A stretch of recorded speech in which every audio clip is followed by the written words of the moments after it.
रंगीन पत्थर। एक चुनार नाम का गांव था जहां एक किसान विजय रहता था। उसने खेती करके अपना पूरा जीवन गुजार दिया था। जब उसका अंतिम समय आया तो उसने अपने दोनों बेटों रामू और राजू में अपनी जमीन को आधा आधा बांट दिया। पर छोटा बेटा रामू चालाक निकला और उसने अपने बड़े भाई राजू को जमीन का वो हिस्सा दिया जो पूरी तरह बंजर था।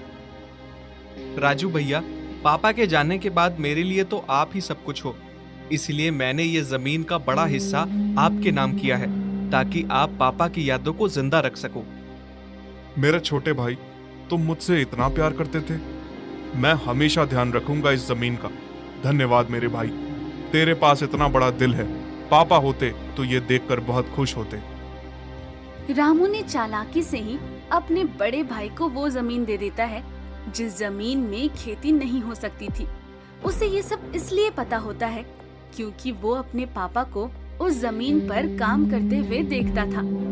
धीरे धीरे दिन गुजरते हैं। बड़ा भाई खेती के लिए उस जमीन पर हल लेके जाता है। अरे ये हर बार की तरह जब मैं खेती करने आता हूँ तो मेरा हल टूट क्यों जाता है? भैया, क्या हुआ? ऐसे परेशान क्यों बैठे हो? कुछ नहीं छोटे, बस कुछ दुविधा में पड़ा हूँ। जब भी इस जमीन पर खेती करने के लिए हल चलाता हूँ, मेरा हल ही टूट जाता है। भैया, तो इतना परेशान क्यों होते हो? दूसरी जमीन भी आपकी है, आप उस पर खेती कर लो। ये बात सुनकर राजू बहुत खुश हो जाता है। राजू ये बात अपनी पत्नी मंजू को बताता है कि उसके भाई ने उसे अपनी जमीन दी है खेती करने को। तो मंजू कहती है, तो क्या तुम उस पर खेती कराए? हाँ, मेरा छोटा भाई है, इसीलिए मैंने जो पैसे जोड़कर अपनी खेती के लिए बीज लिए थे वो उसकी जमीन में बो दिए। तुम्हें जरा भी अक्ल नहीं है क्या? तुमने कितनी मेहनत से पैसे जोड़े और क्या भरोसा कि वो सब खेती के पैसे तुम्हें देगा? मंजू, वो मेरा छोटा भाई है, वो गलत क्यों करेगा मेरे साथ? और उसने तो मुझे जमीन का बड़ा हिस्सा भी दिया है। हाँ, जिस पर तुम खेती नहीं कर पाते। तुम निकम्मे हो और कुछ नहीं। मंजू राजू को खड़ी खोटी सुना के चली जाती है। देखते देखते फसल बड़ी हो जाती है और राजू फसल काटने खेत चला जाता है। फसल काटने के बाद वो उन्हें एक जगह इकट्ठा करके रखता है। तभी उसका भाई रामू वहाँ आ जाता है और कहता है, अरे भैया, मैं शहर ही तो जा रहा हूँ, लाओ दो, मैं आपकी ये फसल बेच आऊंगा। ठीक है रामू।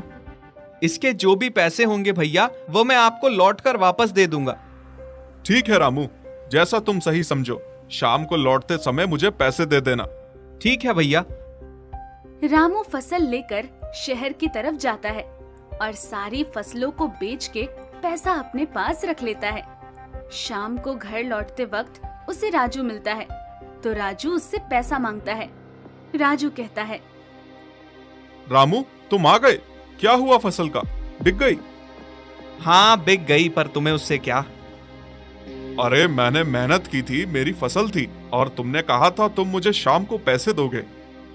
कैसे पैसे? मेरा खेत था, मेरी जमीन थी, अब वो पैसे पर भी हक मेरा ही है। तुम्हें एक फूटी कौड़ी नहीं मिलेगी, समझे? राजू घर जाके मंजू को सब बताता है और बहुत रोता है। गांव वाले भी उसका मजाक उड़ाते हैं और उसे कहते हैं, देखो देखो बेवकूफ जा रहा है। छोटे छोटे बच्चे भी अब उसका मजाक उड़ाने लगते हैं। मंजू कहती है, मैं कहती थी तुमसे, लेकिन तुम्हें क्या? तुम तो हो ही नाकारा, परवाह ही नहीं है। तुम्हें बस बहाने करने आते हैं। मंजू, ऐसी बात नहीं है। देखना, अब मैं मेहनत करके दिखाऊंगा, बताऊंगा अपने छोटे भाई को और इन गांव वालों को। हाँ हाँ, बहुत देख लिया तुम्हारा, तुमसे कुछ नहीं होगा। मंजू, तुम तो मेरी बातों पर भरोसा करो। हाँ हाँ, कर लिया भरोसा, पहले कमा के दिखाओ। ठीक है। राजू तय कर लेता है कि अब उसे मेहनत करनी है और उसे अपनी जमीन पर खेती करनी है। राजू अपने खेत चला जाता है और वहाँ हल चलाता है। उसका हल दोबारा टूट जाता है। फिर राजू 2 बैल लेकर आता है और उनसे हल चलवाता है। फिर एक बैल गिर जाता है और जख्मी हो जाता है। तभी एक गांव वाला राजू को आवाज लगाता है। और कहता है, अरे राजू भैया, जरा ध्यान तो दीजिए, आपके खेत में पत्थर है। कहाँ है पत्थर भैया? ध्यान से देखिए भैया, तभी आपका बैल भी जख्मी हो गया है। ठीक है भैया, मैं देखता हूँ कि कहाँ पत्थर है। राजू ध्यान से देखता है, तब उसे कुछ रंगीन पत्थर लाल, हरे, पीले, गुलाबी, सतरंगी नजर आते हैं। फिर वो धीरे धीरे मेहनत करके उन पत्थरों को निकालकर अपने घर ले जाता है। राजू का एक दोस्त राहुल शहर में रहता है। राजू अपने दोस्त राहुल से पूछता है, राहुल, मेरी जमीन से कुछ रंग बिरंगे और सतरंगी पत्थर निकले हैं। क्या ऐसे पत्थर शहर में बिकते हैं? हाँ, ऐसे पत्थर तो बहुत महंगे बिकते हैं। तो क्या मैं वो पत्थर देखने शहर आ सकता हूँ? हाँ, आ जाओ, मैं बता दूंगा ये कहाँ बिकते हैं। राजू अगले दिन से राहुल के पास जाता है और राहुल उसे पत्थरों के बाजार में ले जाता है, जहाँ वो रंगीन पत्थर बिकते हैं। राजू अपने दोस्त राहुल से कहता है, मैं दुकान वालों से बात करता हूँ। राजू दुकान पर जाता है और दुकानदार से पूछता है, अरे, ये रंगीन पत्थर बिकते हैं क्या? हाँ, ये अच्छे दामों पर बिकते हैं। मेरे पास तो ऐसे बहुत पत्थर हैं। ठीक है, तो तुम उन पत्थरों को ले आओ, मैं देख के बताऊंगा कि उन पत्थरों का क्या दाम मिलेगा। ठीक है, मैं कल ही वो पत्थर लेकर आपके पास आ जाऊंगा। आप उसका सही दाम दे देना मुझे।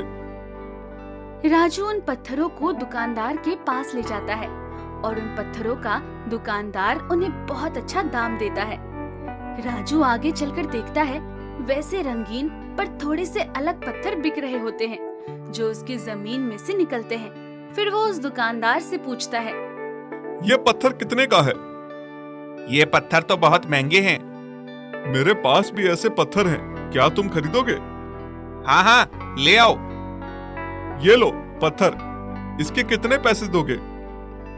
दुकानदार उसे बहुत अच्छे पैसे देता है, जो पिछले पत्थरों से दुगना होता है। राजू खुश हो जाता है और दुकानदार से पैसे लेकर घर की तरफ लौटता है। राजू एक दुकान पर रुकता है और देखता है, वहाँ एक सतरंगी पत्थर बिक रहा होता है। तब वो दुकानदार से पूछता है कि ये पत्थर कहाँ से मिला और कितने का है। ये पत्थर मैं राजस्थान से लाया हूँ और उसकी कीमत तो बहुत ज्यादा है। मेरे पास भी ऐसे पत्थर हैं। अगर मैं तुम्हें लाकर दूं तो तुम मुझे कितने पैसे दोगे? तुम पत्थर ले आओ, जैसा पत्थर होगा मैं वैसे ही पैसे दूंगा। राजू अगले दिन वो सतरंगी पत्थर लेकर दुकान पर पहुंच जाता है और दुकानदार को दिखाता है। दुकानदार उसे उस पत्थर